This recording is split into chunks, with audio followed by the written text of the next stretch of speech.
Yes बेटा, अभी हम डिस्कस करते हैं क्या, फिजिकल प्रॉपर्टीज, एल्केन की फिजिकल प्रॉपर्टी। ओके, तो फिजिकल प्रॉपर्टी में आपको कुछ पॉइंट्स जो है जो याद रखने हैं, ध्यान देने हैं। सबसे मेन पॉइंट्स क्या क्या, मेन पॉइंट्स आपको याद रखना है। क्या पढ़ने जा रहे हैं? Physical properties, physical properties of alkane. Okay, alkanes. तो इसका मेन पॉइंट क्या क्या आपको याद रखना है? सोल्यूबिलिटी, सोल्यूबिलिटी याद रखना है आपको, ठीक है। दूसरा क्या? मेल्टिंग पॉइंट और बॉइलिंग पॉइंट, ठीक है। ये इंपॉर्टेंट रहते हैं इसकी फिजिकल प्रॉपर्टी के अंदर। तो क्या होती है सोल्यूबिलिटी? ठीक है, जब आप एल्कीन को किसी सॉल्वेंट में डिसॉल्व करते हैं तो उसकी बात करना चाह रहे हैं, किसमें? सोल्यूबिलिटी में। जब किसी सॉल्वेंट को सॉल्यूट के अंदर डिसॉल्व किया जाता है, उसी को तो सोल्यूबिलिटी कहते हैं। तो एल्केन की सोल्यूबिलिटी अगर बात करें तो आप एक काम कीजिए, ये एल्केन देखिए। आप एल्केन को देखोगे तो आप कहोगे इस पर कोई चार्ज आएगा कहीं? नहीं, क्योंकि कार्बन कार्बन दोनों कार्बन क्या है आपके? इलेक्ट्रोनेगेटिव नहीं है, सेम इलेक्ट्रोनेगेटिविटी है दोनों की। इसलिए ये क्या कहेंगे हम, क्या है? नॉन पोलर है। ओके, और आपको पता होना चाहिए क्या, पोलर जो होता है वो क्या होगा? Dissolve in polar. पोलर जो होगा, पोलर क्या? कंपाउंड। ओके, कोई पोलर चीज है तो पोलर में डिसॉल्व होगी। Polar dissolve in polar solvent. Okay, polar solvent जैसे आपका H2O हो गया, ROH हो गया, RNH2 हो गया, ये आपके क्या है? पोलर सॉल्वेंट्स है। ओके, अब बात करते हैं नॉन पोलर की। अब non polar dissolve in non polar solvent. Non polar solvent, polar solvent polar के अंदर डिसॉल्व होंगे और नॉन पोलर किस में डिसॉल्व होंगे? नॉन पोलर सॉल्वेंट के अंदर। और इन दोनों टर्म को अगर हम कहें तो क्या बोलेंगे? Like dissolve in like, like dissolve in like. जो जैसा होगा वो वैसे में ही सोल्यूबल होगा। तो ये आपका नॉन पोलर है, तो नॉन पोलर के अंदर डिसॉल्व होगा। अब नॉन पोलर के सॉल्वेंट, या आप कह सकते हो नॉन पोलर को आप ऑर्गेनिक सॉल्वेंट के अंदर डिसॉल्व होगा। ऑर्गेनिक सॉल्वेंट होता है, नॉन पोलर सॉल्वेंट को ऑर्गेनिक सॉल्वेंट भी कहा जाता है। तो इसके अंदर कौन कौन से आते हैं? जैसे बेंजीन हो गया, क्या हो गया? बेंजीन हो गया। जैसे टोल्यूइन हो गया, ठीक है, बेंजीन हो गया, टोल्यूइन हो गया, क्लोरोबेंजीन हो गया, ये सारे क्या है? क्लोरोबेंजीन। एंथ्रासीन हो गया, ये सब क्या है? आपके नॉन पोलर सॉल्वेंट है, यानी कि आपका alkene dissolve in non polar solvent. Okay, देखिए मैं आपको यहां पर कोई थ्योरी नहीं करवा रहा हूं ऐसी कि आप भाई लाइन टू लाइन कोई थ्योरी को पढ़ोगे। मैं जो मेन कंसेप्ट की बात है वही बात करूंगा। ओके, थ्योरी आप किसी भी बुक से पढ़ सकते हैं, आपको क्लियर हो जाएगा। मैं आपसे कंसेप्ट डिस्कस कर रहा हूं बस। ओके, तो ये सोल्यूबिलिटी की बात रही, ठीक है भाई। ये क्या होगा? सोल्यूबल किस में होगा? नॉन पोलर के अंदर सोल्यूबल होगा, यानी ऑर्गेनिक सॉल्वेंट के अंदर सोल्यूबल होगा। बट इनसोल्यूबल इन, ये क्या, जो भी नॉन पोलर होगा वो क्या होगा? Insoluble in water. वाटर के अंदर इनसोल्यूबल होगा और ऑर्गेनिक सॉल्वेंट के अंदर क्या होगा? सोल्यूबल होगा। अब बात करते हैं मेल्टिंग पॉइंट और बॉइलिंग पॉइंट की। ओके, तो आप क्या कहोगे? Melting point and boiling point of alkanes, alkanes increase with increase in mass number, mass number, और कह सकते हो, इसके अलावा कह सकते हो with increase in carbon number, with increase in carbon number. आपकी जो भी एल्केन की चेन है, अगर उसमें कार्बन की संख्या बढ़ती है तो याद रखिए उसका मेल्टिंग पॉइंट और बॉइलिंग पॉइंट दोनों क्या होंगे? इंक्रीज होंगे। लेकिन यहां पर एक छोटी सी बात आपको जो याद रखनी है वो क्या है? हमेशा हमेशा आपका odd number of carbon atom in a chain, हमेशा उसका बॉइलिंग पॉइंट और melting point sorry melting point, खासकर जो बात करें हम, melting point odd number of carbon atom in a chain less than होता है even number of carbon, even number of carbon atom in a chain. ठीक है, लेकिन आप याद रखिए जो भी चेन होगी वो आपकी कंपेरेबल होनी चाहिए, कंपेरेबल चेन। भाई कभी तुम ये कह दो सर एक चेन में तो 2 कार्बन है और दूसरी चेन में 13 कार्बन है, कोई कंपैरिजन होगा इसका? कभी नहीं हो सकता।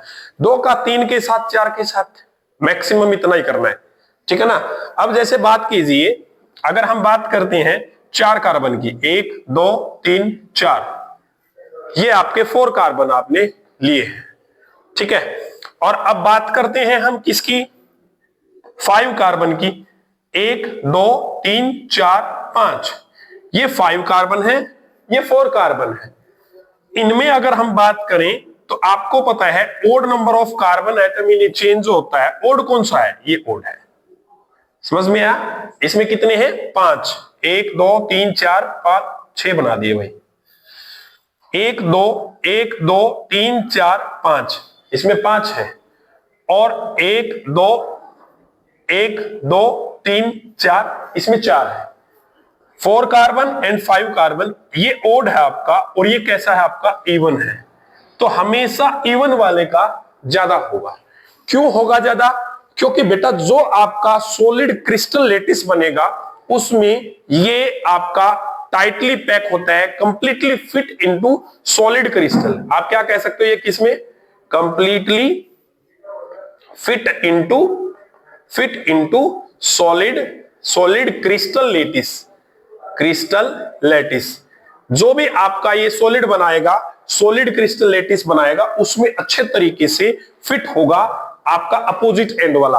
ये सेम साइड है, ये सेम साइड वाला अच्छे से फिट नहीं हो पाता है, ये बात याद रखिए आप। जो भी आपके ओड नंबर ऑफ कार्बन बनेंगे ये आपके सेम साइड बनेंगे, ये आपका अच्छे तरीके से फिट नहीं होगा। जो आपका अपोजिट एंड वाला है ये अच्छे तरीके से क्रिस्टल लेटिस में फिट होगा। जैसे आपने पढ़ा है, अगर बात करते हैं ट्रांस की और सिस की, तो जो ट्रांस आइसोमर होता है वो अच्छे से फिट होता है क्रिस्टल लेटिस में as comparison to cis isomer. इसलिए याद रखिए ट्रांस आइसोमर जो होता है उसका मेल्टिंग पॉइंट जो होगा वो ज्यादा होगा। ओके, जैसे कि अगर बात करते हैं हम पैरा कंपाउंड की, कोई भी आपका पैरा आइसोमर होगा उसका मेल्टिंग पॉइंट ज्यादा होता है हमेशा किससे? ऑर्थो आइसोमर से, ओके, और मेटा आइसोमर से। क्योंकि पैरा पोजीशन जो होती है वो अपोजिट होती है, 1/4 पोजीशन होती है। जैसे अगर आप बात करें पैरा डाइक्लोरोबेंजीन, ठीक है, ये देखना। अब इसके अंदर आप देख रहे हो ये अपोजिट है एक दूसरे के, ये लेटिस में अच्छे से फिट होगा, इसका मेल्टिंग पॉइंट जो होगा वो सबसे ज्यादा होगा as comparison to ortho and meta position पर। ओके, तो याद रखना जो अपोजिट एंड बनाता हो वैसे वो क्रिस्टल लेटिस में अच्छे से फिट होगा और उसका मेल्टिंग पॉइंट जो होता है वो ज्यादा होता है। ओके, क्लियर है? अब बात करते हैं इसके अलावा जो भी आपका मेल्टिंग पॉइंट जो होता है, बॉइलिंग पॉइंट की करते हैं थोड़ा बात। जो आपका बॉइलिंग पॉइंट होता है वो इनवर्सली प्रोपोर्शनल किसके होता है? साइड चेन के इनवर्सली प्रोपोर्शनल होता है। किसके इनवर्सली प्रोपोर्शनल होगा? साइड चेन के, या ब्रांच कह दो।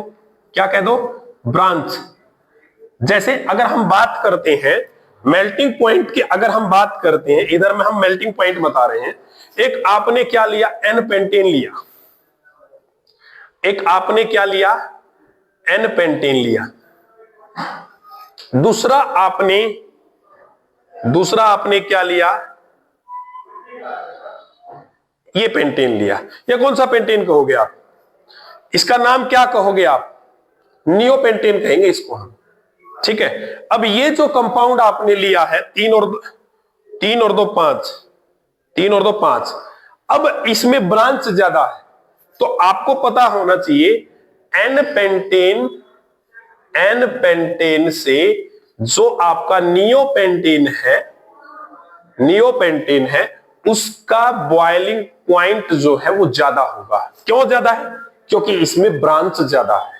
जिस कंपाउंड में ब्रांच ज्यादा होगी उसका बॉइलिंग पॉइंट ज्यादा होगा as comparison to unbranched compound. ठीक है, बात समझ में आ गई है सभी को। लेकिन याद रखना कंपेरेबल मास के होने चाहिए जो भी कंपाउंड आप लेते हो। अगर हम कंसेप्चुअल बात करते हैं वो तो है इतना ही। ठीक है, ये आपकी क्या हो गई, आपकी फिजिकल प्रॉपर्टीज होगी जो आपकी एग्जाम पॉइंट ऑफ व्यू से इंपॉर्टेंट है, जो आपके एग्जाम्स के अंदर पूछी जाती है, या आप नीट में कहो या आईआईटी में कहो पूछी जाती है। ये बात इतनी ही है इसके लिए। अब आगे पढ़ते हैं इसकी क्या, केमिकल प्रॉपर्टीज के बारे में।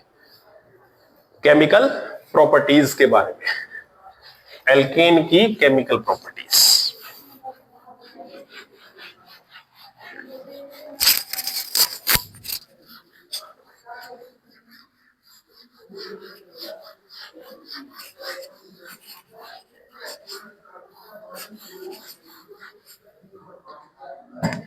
केमिकल प्रॉपर्टीज में क्या है, केमिकल रिएक्शन ऑफ एल्केन।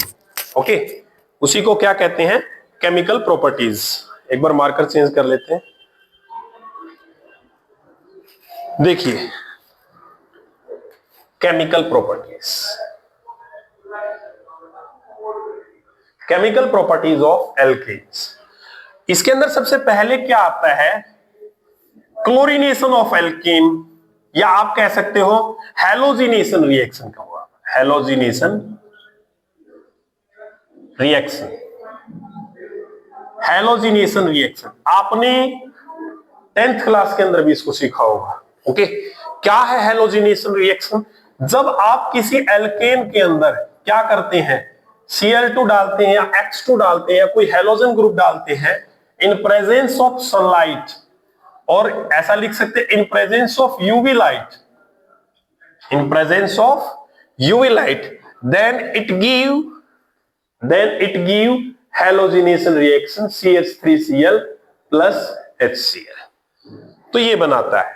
ठीक है, आपने इसको पढ़ा ही होगा, और आपने पढ़ा होगा क्या, अगर इसको नेक्स्ट फर्दर करते हैं CH3Cl plus Cl2, same catalyst लेते हैं तो ये बनाएगा CH2Cl2 प्लस HCl।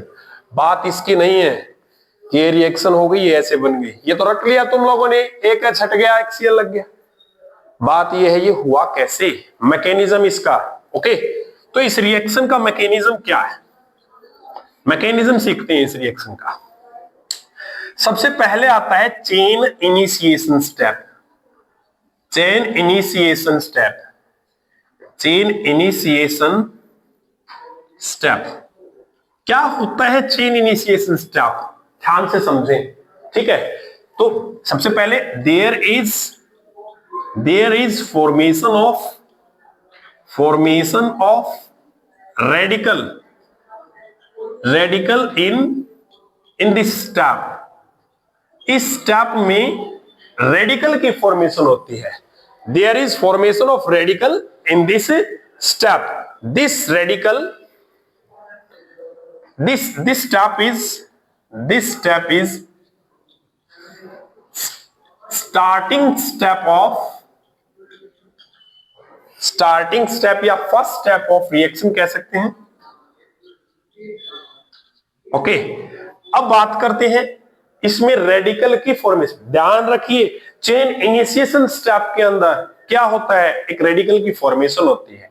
जो रेडिकल आपका चेन इनिशिएशन में बनता है वो रेडिकल आपका चेन प्रोपगेशन में यूज होकर प्रोडक्ट बनाता है। ओके, तो सबसे पहले इसके अंदर देखें हम किसका रेडिकल बनता है, Cl आपने लिया हुआ है, और सनलाइट की प्रेजेंस में अगर इसको हम रखते हैं तो यहां पर इसका रेडिकल बनता है इस तरीके से। तो यहां पर बना 2Cl radical.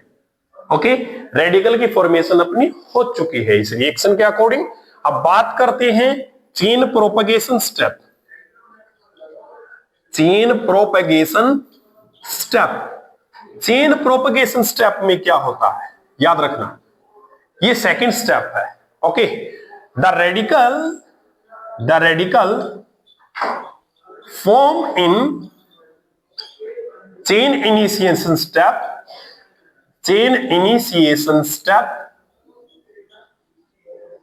react with reactant और अदर रेडिकल कोई अदर रेडिकल भी हो सकता है। ओके, कोई रिएक्टेंट हो सकता है या अदर रेडिकल हो सकता है। The radical form in the chain initiation step react with the reactant form product in this step. The formation of product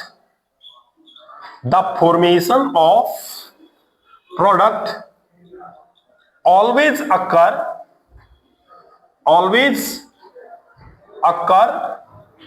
in this step। Reaction का जो भी प्रोडक्ट होता है वो इसी के अंदर फॉर्मेशन होगा। ओके, और this is the intermediate step of the reaction. यानी यहां पर रिएक्शन खत्म नहीं होती, खत्म जो होती है वो इससे नेक्स्ट स्टेप होता है।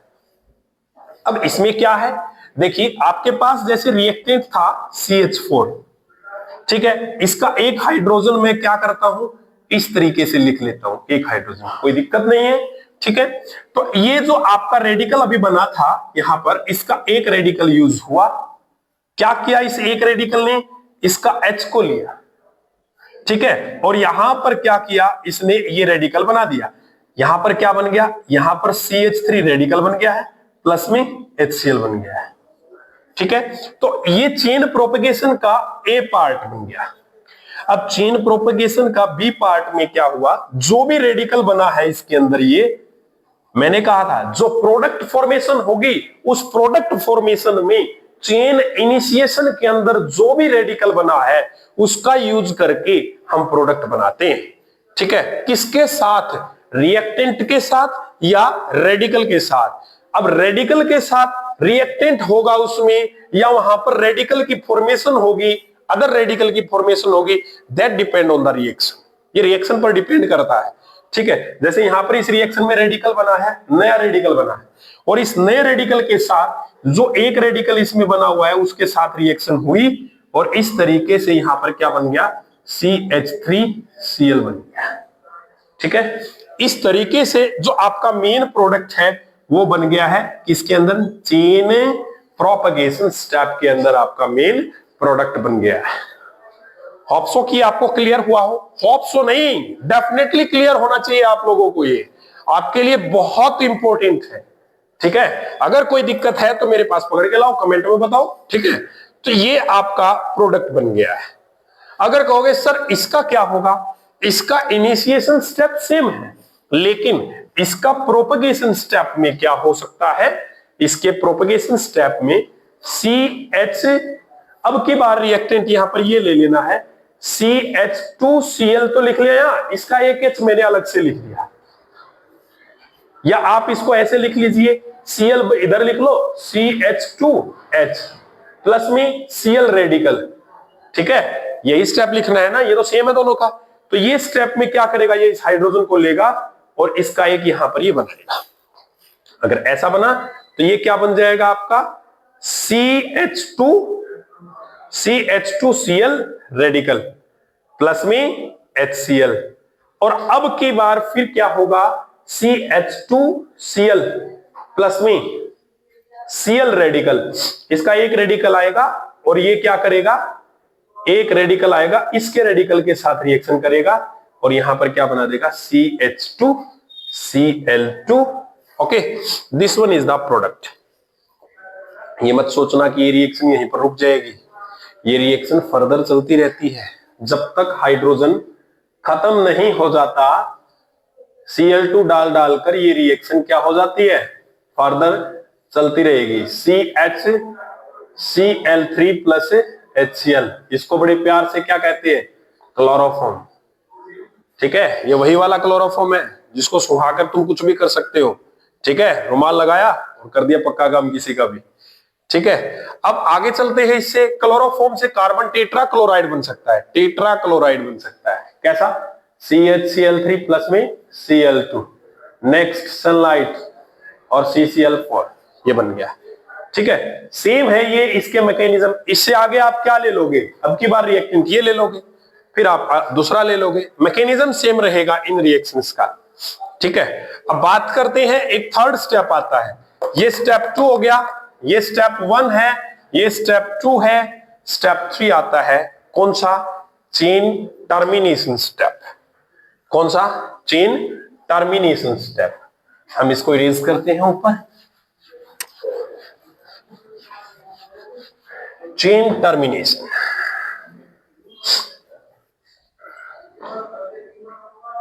चेन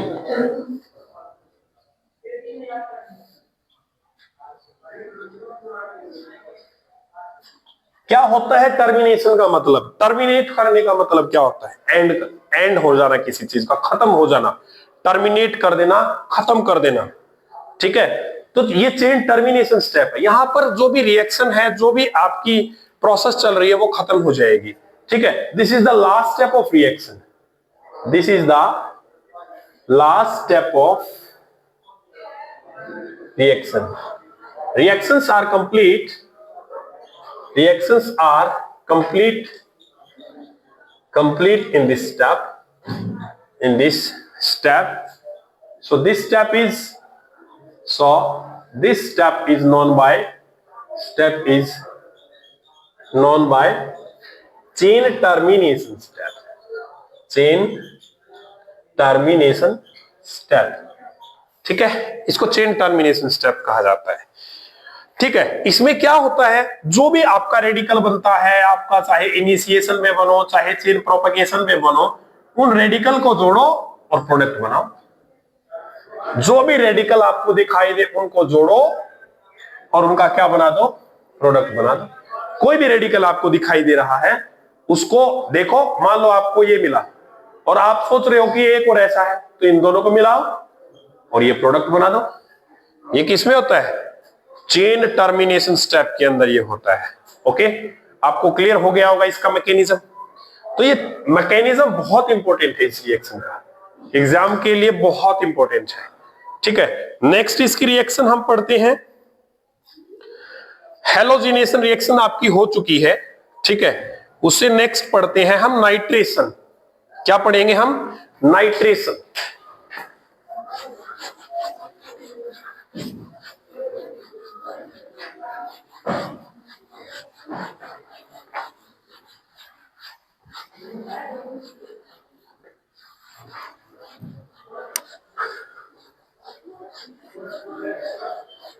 अब करेंगे एल्केन का, क्या?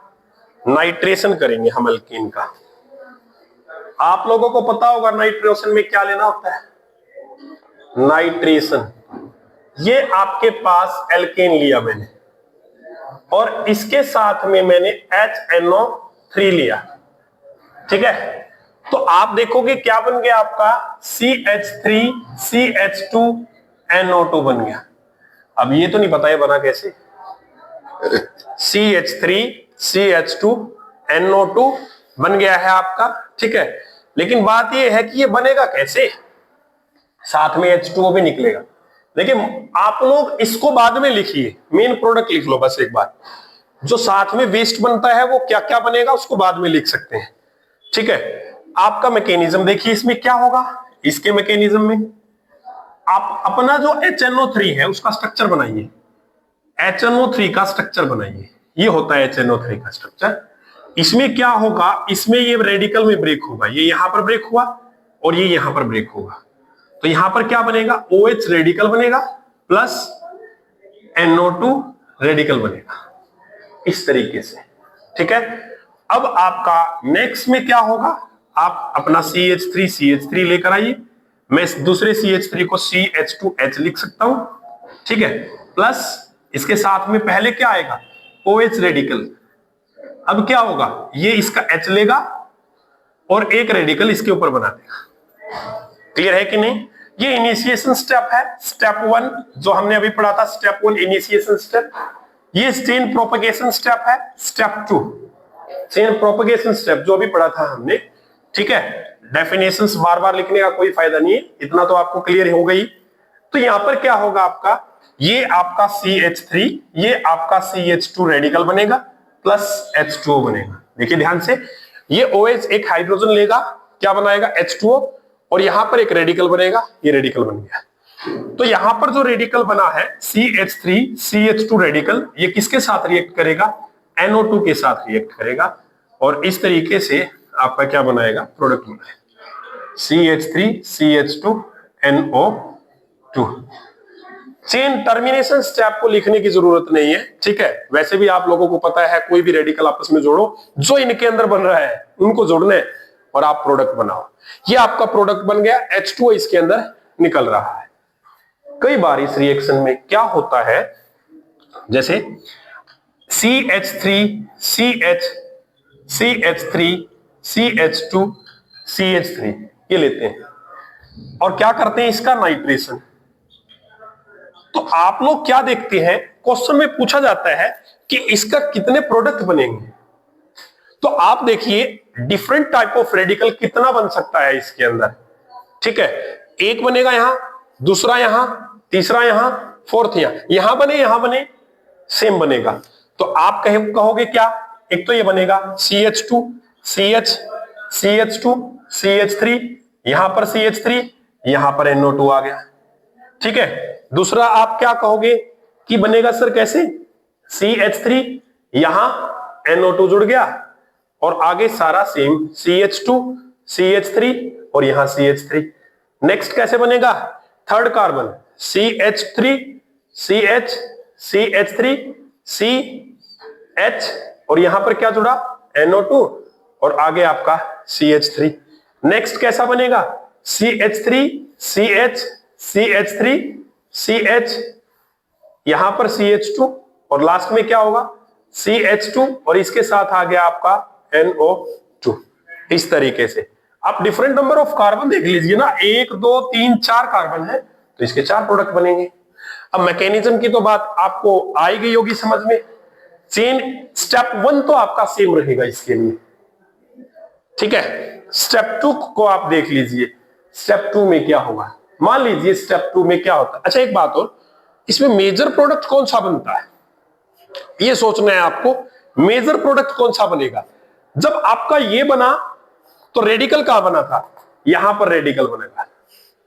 जब आपका ये बना तो रेडिकल यहां बना होगा, जब आपका ये बना तो रेडिकल आपका यहां बना होगा, जब आपका ये बना तो रेडिकल ये बना होगा। मैं मेजर प्रोडक्ट का रेडिकल बनाऊंगा अभी, आपका बनेगा सभी का एक ही टाइप से, बस हाइड्रोजन आपको different number of carbon atom का लेना है। तो अब बात करी हमने इसमें रेडिकल की फॉर्मेशन की बात की, तो आप स्टेप 2 में एक बात बताएं, कौन सा रेडिकल इनमें स्टेबल है। आप हाइपर कंजुगेशन लगाओगे यहां पर, ठीक है। अगर आपको हाइपर कंजुगेशन नहीं आता तो आप मेरी वीडियो देख सकते हैं, हाइपर कंजुगेशन की जो वीडियो बनाई गई है वो। तो यहां पर आप देखो इसका हाइपर कंजुगेशन कितना है, इसका हाइपर कंजुगेशन है 1, समझ आया। इसका कितना हाइपर है, 1 हाइपर है, इसका 1 हाइपर। इसका चेक करते हैं, इसका देखो 3 यहां से 3 3 6 6 और 2 8, इसका 8 हाइपर है, ओके। 3 3 6 और 2 8, हाँ sp3 हाइब्रिड का ये रेडिकल से पहले, जब ये रेडिकल है तब ये sp3 है, sp2 कार्बन है। जब यहां पर रेडिकल है तो ये sp2 कार्बन हो जाएगा। अभी तो sp3 दिखाई दे रहा है क्योंकि आपको NO2 दिख रहा है। ये बात मैं तब की कह रहा हूं जब रेडिकल होगा, यहां पे समझ आया ना। अब इसका रेडिकल तभी तो बनाओगे जब यहां पर NO2 तो बाद में जुड़ा है। मैं रेडिकल की बात कर रहा हूं, इसका रेडिकल ये था, इसका रेडिकल कौन सा था, ये रेडिकल था, तो इसका हाइपर कंजुगेशन 8 था। और इसका रेडिकल ये है, इसका हाइपर कंजुगेशन कितना है, 3 3 6 और 1 7 हाइपर कंजुगेशन। और इसका कितना है, 2 है इसका। तो इसमें मेजर प्रोडक्ट कौन सा बनेगा, मेजर प्रोडक्ट कौन सा बनेगा, ये मेजर पड़ेगा। इसी का मैकेनिज्म कराऊंगा अभी मैं। तो इसका मैकेनिज्म के लिए आपको सबसे पहले क्या, पहला स्टेप तो ये हो गया। दूसरे स्टेप में आपको हाइड्रोजन की कौन से वाला लेना है, इसके साथ जो हाइड्रोजन है वही लेना है, CH3 CH2 CH3 प्लस साथ में क्या लेना है आपको, OH रेडिकल लेना है, क्योंकि इसमें 2 रेडिकल बने थे, OH और एक क्या बना था आपका NO2। OH रेडिकल लेना है। अब ये OH रेडिकल क्या करेगा, इसका हाइड्रोजन को लेगा और यहां पर रेडिकल बना देगा। ये सिंगल हेडेड एरो होती है रेडिकल में। तो यहां पर ये कैसा बना, CH3C रेडिकल, ये CH3, ये CH2 और ये क्या बना, CH3। देखो ये रेडिकल बना, किसका रेडिकल, इसका रेडिकल बना। हाइपर कंजुगेशन देख लो, 3 3 6 और 2 8, ऐसे रेडिकल बनाना है। और जो रेडिकल बनता है, जो रेडिकल बनता है उसकी रिएक्शन किसके साथ करवा देनी है, NO2 रेडिकल के साथ में रिएक्शन करवा देनी है आप, NO2 रेडिकल। तो ये किया तो आपका क्या बना, CH3C, CH3, CH2 और CH3 और यहां पर क्या आ गया, NO2। ये था आपका नाइट्रेशन। होप सो कि आपको नाइट्रेशन समझ में आ गया होगा। अगर आपको फिर भी डाउट है तो इस बार इसकी हाइपर कंजुगेशन वाली अपनी वीडियो देख सकते हैं आप, ठीक है। और उसके बाद आप इसका बनाकर देखोगे तो आपको मेजर प्रोडक्ट जो है वो बनाना आ जाएगा, ठीक है। अब बात करते हैं इससे नेक्स्ट रिएक्शन क्या है, सल्फोनेशन है इससे नेक्स्ट रिएक्शन। एल्केन जो रिएक्शन देता है लगभग 99% सारी रिएक्शन रेडिकल की रिएक्शन देता है एल्केन। एल्केन जो रिएक्शन देगा रेडिकल की रिएक्शन देता है, ठीक है। अब बात करते हैं किसकी, सल्फोनेशन की बात करते हैं, ठीक है। सल्फोनेशन, ठीक है। सल्फोनेशन में क्या होगा भाई, देखिए ये आपने एल्केन लिया और साथ में क्या लेंगे आप, कंसंट्रेटेड H2SO4 लेंगे और H2SO4 लेंगे तो बनेगा क्या, CH3 CH2 SO3H लिख लो, SO3H प्लस H2O रिमूव होगा, ठीक है। अब वही वाली बात, ये रट्टे वाली रिएक्शन है, रट्टा मारना तो मार लो, ठीक है ना। समझना है तो यहां आ जाओ, मैकेनिज्म पे आ जाओ ना, समझना है तो। अब वही वाली बात, पहले H2SO4 का स्ट्रक्चर बनाओ, H2SO4 का स्ट्रक्चर बिल्कुल सेम रिएक्शन है, तीनों रट्टा मारना है तो 3 का रट्टा मारो, समझना है तो 1 को समझ लो, तीनों आ जाएंगे, ठीक है। तो इसमें क्या है, इसमें भी वही वाली बात, यहां रेडिकल और एक रेडिकल यहां, तो ये बनेगा क्या, एक OH रेडिकल बनेगा और एक क्या बनेगा, SO3H का रेडिकल बनेगा, ऐसा। समझ आया कि नहीं आया। अब उसके बाद आपको क्या लेना है, ये तो स्टेप 1 है। अब स्टेप 2 की बात करते हैं, प्रोपगेशन स्टेप की बात करते हैं।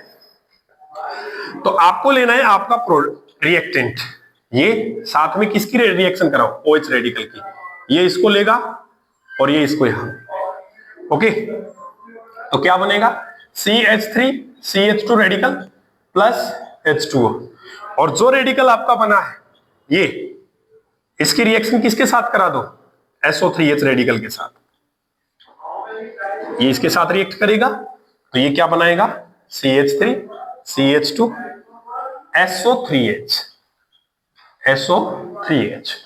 एक बात याद रखिए, इसमें हम एल्केन कोई भी ले सकते हैं, लेकिन मेजर प्रोडक्ट आपका वही बनेगा जिसकी हाइपर कंजुगेशन ज्यादा होगी, ओके।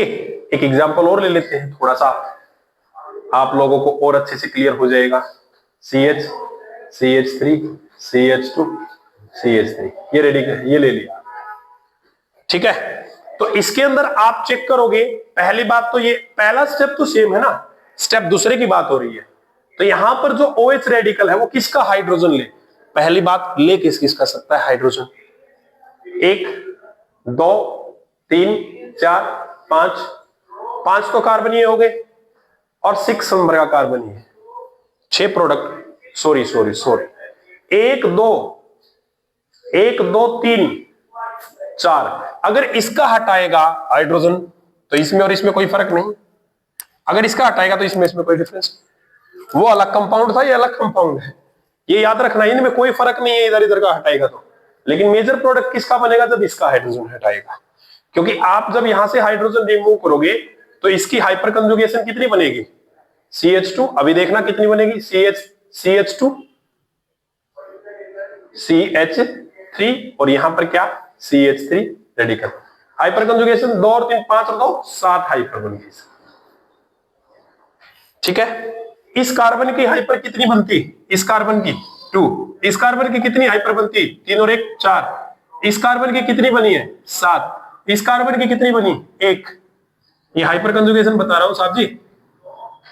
इस कार्बन की कितनी बनती 3 और 1 4, इस कार्बन की कितनी बनती 2, हाइपर कंजुगेशन लिखा है मैंने, ठीक है। तो आपका ये बन गया। अब आपको पता ही है NO2 रेडिकल आएगा, SO3H है क्या, SO3H आएगा और आपका बीच में आकर यहां पर लग जाएगा, ये लो यहां पर लग जाएगा, तो आपका प्रोडक्ट क्या बन जाएगा CH3 CH2 C CH2 CH3 और CH3 और SO3H, ये बन जाएगा आपका। बिल्कुल सिंपल है सल्फोनेशन। ओके, आपको समझ में आ ही गया होगा सल्फोनेशन का, ठीक है। एक बात याद रखना है, अगर आप ये कहोगे कि ये रेडिकल का जो ऑर्डर है, तो ये ऑर्डर कैसे बनेगा, टर्सरी कार्बन जो होगा वो सबसे फास्ट, सबसे जल्दी, सबसे स्टेबल प्रोडक्ट देगा, फिर सेकेंडरी, फिर primary. Okay, alkane, alkane, alkane की बात करें, टर्सरी कार्बन वाला सबसे ज्यादा, फिर सेकेंडरी वाला, और फिर कौन सा देगा, प्राइमरी वाला देगा। Okay, next chlorosulfonation reaction.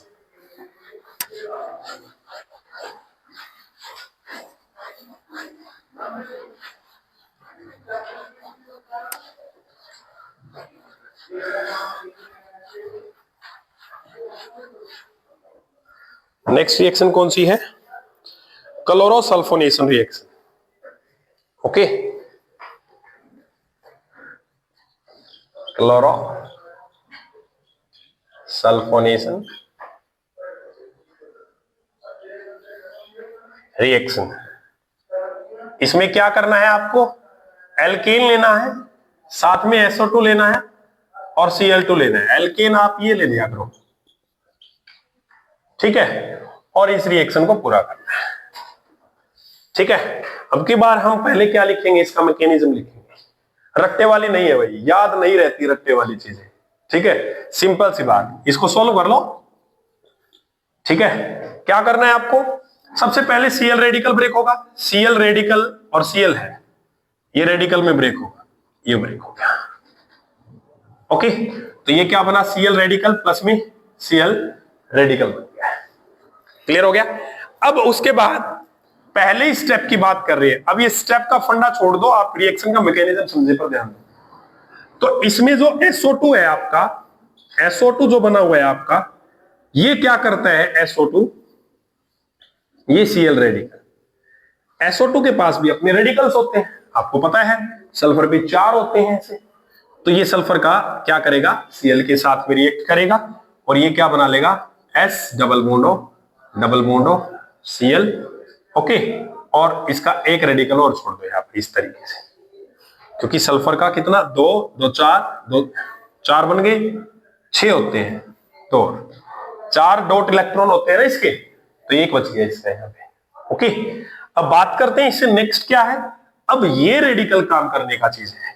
अब ये क्या करेगा आपका, अब आप लेकर आओ किसको, इसको CH3 CH2H प्लस में, ये रेडिकल क्या करेगा, Cl रेडिकल, ये Cl रेडिकल इसका हाइड्रोजन को लेगा और यहां पर क्या बनाएगा, रेडिकल बनाएगा, CH3 CH2 रेडिकल ऐसे बना, प्लस HCl बना।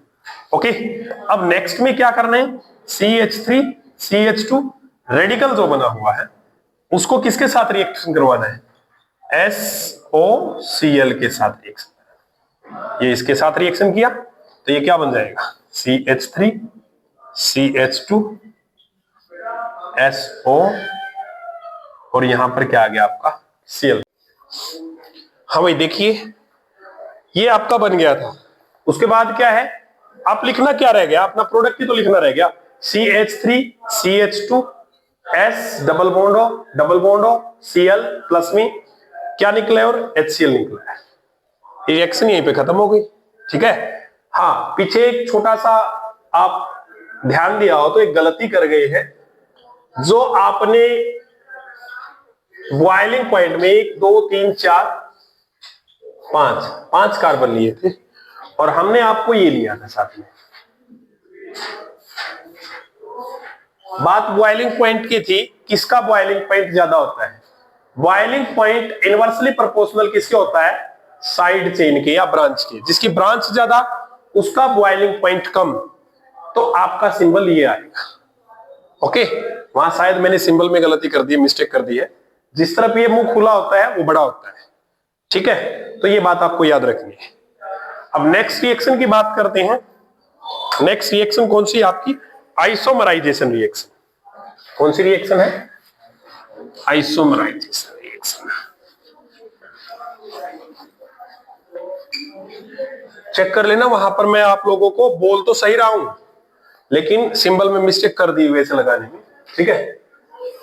आइसोमराइजेशन,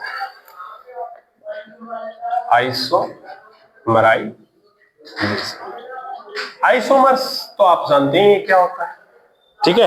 तो आइसोमर्स क्या होता है? जिसका मॉलिक्यूलर फार्मूला सेम होता है लेकिन उसका स्ट्रक्चर क्या होता है? डिफरेंट, और जिसकी वजह से केमिकल और फिजिकल प्रॉपर्टी क्या होती है? डिफरेंट होती है। ओके, उसको क्या कहते हैं? आइसोमर्स कहते हैं। तो मान लीजिए आपने क्या लिया? CH3, CH2, CH2, CH2, CH3, N pentane लिया आपने। क्या लिया आपने? N पेंटेन लिया, और N पेंटेन के साथ आपने एनहाइड्रस AlCl3 की रिएक्शन करवा दी। एनहाइड्रस AlCl3 की रिएक्शन करवा दी, तो इसका क्या बनेगा? अलग अलग टाइप के आइसोमर्स बन जाएंगे, चेन आइसोमर्स। ओके, जैसे ये आइसोमर बन जाएगा इसका, अगर आपने ये बन जाएगा, या फिर आपका ये आइसोमर बन सकता है।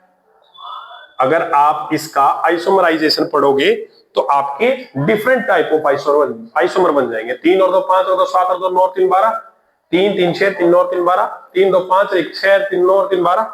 ओके, 12 है, कार्बन इसके अंदर 5 है, तो ये आइसोमराइजेशन रिएक्शंस हुई, ठीक है। आप एनहाइड्रस AlCl3 के साथ गर्म कर सकते हैं, या आप 400 डिग्री सेल्सियस पर, हाई टेम्परेचर पर 400 डिग्री सेल्सियस पर भी अगर आप इसको हीट करोगे तो क्या बन जाएगा? आइसोमर बन जाएगा। थ्योरी में क्या लिखेंगे? When N-pentane react with anhydrous AlCl3 at high temperature or high temperature, then it will give isomers of different, okay, different type of compound। यही बात लिखनी है आपको। थ्योरी तो आप इस रिएक्शन से लिख ही सकते हैं ना। केमिकल रिएक्शंस आपको आ गई है तो उसकी थ्योरी तो लिखना सबसे आसान है। ओके, ये आपको क्लियर हो गया होगा, ठीक है। अब बात करते हैं एल्केन की रिएक्शंस की। कंबस्शन रिएक्शन, कंबस्शन रिएक्शन, कोई भी कंबस्शन रिएक्शन है, कोई भी ऑर्गेनिक कंपाउंड को जलाओगे, एल्केन को जलाओगे, C2H6 है, इसको अगर आप ऑक्सीजन की प्रेजेंस में जलाओगे तो आपको क्या मिलेगा? CO2 मिलेगा, साथ में क्या मिलेगा? H2O मिलेगा, साथ में क्या मिलेगा? हीट मिलेगा, ठीक है। या आपने क्या किया? C4H, H कितना लेना है? C4 2n+2 10 प्लस में O2, इसको जलाओ, इसका कंबस्शन करो तो भी आपको क्या मिलेगा? H2O प्लस में हीट। सिंपल है, ठीक है। When organic compound burn in presence of oxygen, then it will give carbon dioxide, water and heat। अब उसको बैलेंस करने का तरीका सीख लो, कैसे बैलेंस करना है। सबसे पहले जितने नंबर ऑफ कार्बन है, यहां पर कार्बन की संख्या लिख दीजिए। जितने नंबर ऑफ कार्बन है, कार्बन की संख्या लिख दीजिए, ठीक है। कार्बन कितनी लिख दीजिए। दूसरे नंबर पर किसको बैलेंस करेंगे? हाइड्रोजन को। There is 6 hydrogen, then we should multiply 3। Okay, क्योंकि 3 2 जा देखोगे तो 6 बन गया। अब ऑक्सीजन देखिए, 2 2 जा 4, 4 + 3 7, और यहां पर आप 7 ऑक्सीजन बनाओगे तो आप 7/2 × 2 7 बन जाएगा। अब आप कहोगे सर ये तो पॉइंट्स में आ जाएगा, तो इसको सारे को 2 से मल्टीप्लाई कर दो। 2C2H6 + 7O2, it will give 4CO2 + 6H2O + heat। ये आपका क्या हो गया है? बैलेंस हो गया, ठीक है ना। कंबस्शन रिएक्शन है आपकी एल्केन की। नेक्स्ट में 4 कार्बन है, 4 लिखा आपने, 10 हाइड्रोजन है तो आप यहां पर 5 लिखोगे। टोटल ऑक्सीजन कितना हो गया? 4 2 जा 8, ठीक है। 8 + 5 13, तो यहां पर आप क्या लिखोगे? 13/2, 2 से मल्टीप्लाई कर दो सारे को। 2C4H10 + 13O2 goes to 8CO2 + 10H2O + heat. ये क्या थी? इसकी कंबस्शन रिएक्शन थी। इसकी कौन सी रिएक्शन है? कंबस्शन रिएक्शन है। नेक्स्ट जो रिएक्शन है, कौन सी रिएक्शन रह गई है? Aromatisation reaction. ओके, वोटू मोटू की रिएक्शन रह गई है, वोटू मोटू। ओके, आपके पास हेक्सीन है, ठीक है, आपके पास क्या है, हेक्सीन है, 6 कार्बन है, CH3 CH2 CH2 CH2 CH2 2 2 4 5 6 ये, और आपने किसके साथ हिट किया, वोटू V2O5 मोटू MO2O3, ठीक है, MO2O3, ये आप ले सकते हो V2O3, या आप क्या ले सकते हो Al2O3।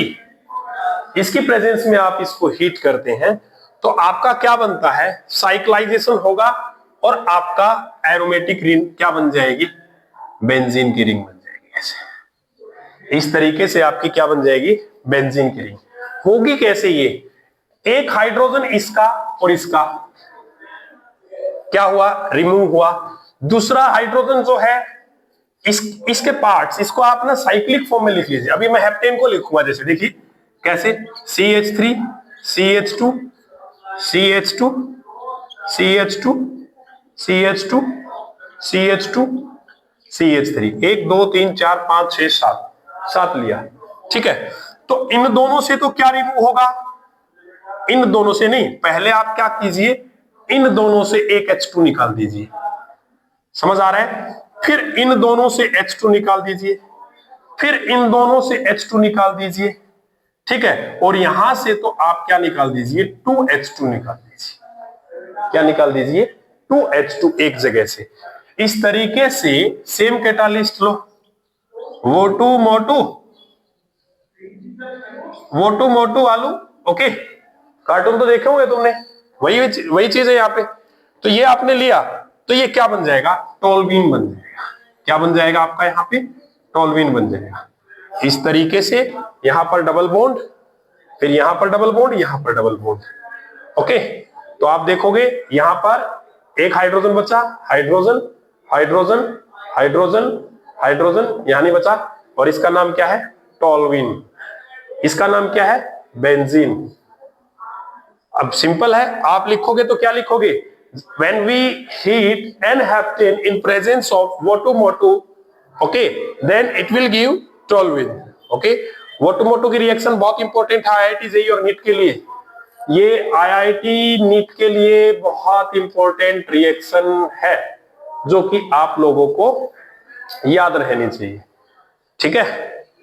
होप सो आपको केमिकल प्रॉपर्टीज एल्केन की आपको समझ में आ गई होगी, ओके। तो इसको करो, अच्छे से प्रैक्टिस करो, ओके।